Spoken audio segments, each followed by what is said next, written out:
بھی حال میں ہندوستان کے ایک بہت مشہور اور مقبول علمی فقہ اکیڈمی ہے جہاں پر پورے ہندوستان کے بڑے بڑے مایہ ناز علماء جمع ہوتے ہیں، اور حتیٰ کہ بیرون ممالک سے بھی بعض مرتبہ فقہاء اکرام کو بلایا جاتا ہے۔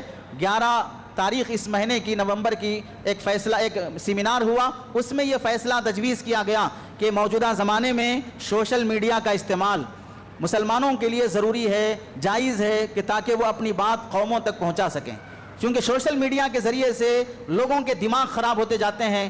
کارٹونز اسلام کے خلاف، فلمز اسلام کے خلاف، سیریلز اسلام کے خلاف، سیریز اسلام کے خلاف ہر چیز کا ویڈیو بنایا جاتا ہے، دیکھنے والوں کے دماغ خراب ہو جاتے ہیں۔ مسلمانوں کی ذمہ داری کہ اس موقع پر اس کا صحیح استعمال کر کے لوگوں کو صحیح میسج دے سکیں۔ اس سے یہ غلط فہمی بھی دور ہو گئی کہ بعض لوگ جو سمجھتے ہیں کہ بیان کا ویڈیو نکالا جاتا ہے، مسجدوں میں ویڈیو بنایا جاتا ہے، اب صرف یہاں پر ناچنے والے آنا باقی ہیں، شراب پینے والے آنا باقی ہیں۔ جتنی لمٹ ہے اسی لمٹ میں رہنا چاہیے، زیادہ بے عزتی اپنی نہیں کروا لینا چاہیے۔ آدمی کی جتنی حیثیت ہے اتنی حیثیت میں رہنا، جب مسائل معلوم نہیں ہے، جب قرآن حدیث زیادہ پڑھا نہیں ہے تو جتنی لمٹ ہے اسی لمٹ میں رہنا۔ حد کراس کرو گے تو پھر مفت میں عزت جائے گی۔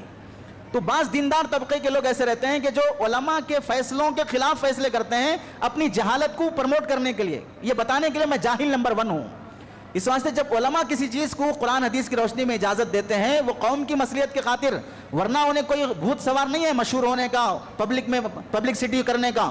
انہیں قوم کی گمراہی کی فکر ہے کہ یہاں بیٹھے بیٹھے پاکستان کے کسی حولے کا عقیدت مند ہو رہا ہے۔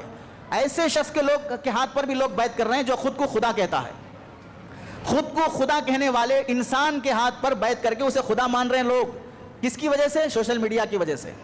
تو موجودہ آلات میں جس سے اپنا پاور بڑھ سکتا ہے، اپنی بات ہم پھیلا سکتے ہیں،